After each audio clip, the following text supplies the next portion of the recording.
Bonjour toi, aujourd'hui je voudrais te dire pourquoi parler de honte. Commençons par lire ce passage de la Bible, car quiconque aura honte de moi et de mes paroles au milieu de cette génération pécheresse et adultère, le Fils de l'homme aura aussi honte de lui quand il viendra dans la gloire de son Père avec les saints anges. Paul se trouve à Corinthe lorsqu'il écrit sa lettre aux chrétiens de Rome. Nous sommes en 56-57 après Jésus-Christ. C'est son 3e voyage missionnaire. Une odyssée bien périlleuse. À Éphèse, la foule conduite par des commerçants faillit l'assassiner. En Macédoine, sa prédication provoqua une véritable révolution. Il échappa une fois de plus à la mort.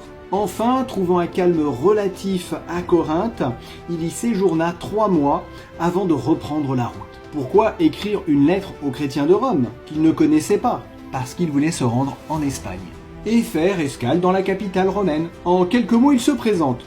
Paul, le serviteur de Jésus-Christ, appelé à être apôtre, mis à part pour annoncer l'évangile. Bon, voilà pour l'homme. Après les vœux, les salutations, il écrit « Je n'ai pas honte d'annoncer l'évangile ». Voilà pour sa détermination. Mais enfin, pourquoi parler de honte? Après 20 siècles de christianisme, il est facile de raisonner ainsi. Mais oui, Paul aurait pu avoir honte de l'évangile. Qu'est-ce que l'évangile à son époque? Quelques petits groupes d'originaux qui, dans un contexte de syncrétisme religieux, osent prétendre que Jésus de Nazareth, ce juif, fils de charpentier, mort comme un esclave sur une croix, est le sauveur de l'humanité.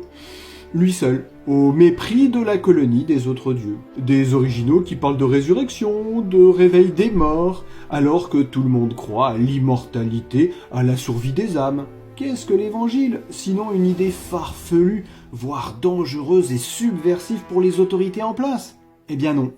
Pour lui, Paul, l'évangile est une puissance. Et surtout, n'oublie pas, celui qui n'a pas honte de dire ce qu'il croit a déjà pris une option pour la réussite. À bientôt et que Dieu te bénisse abondamment.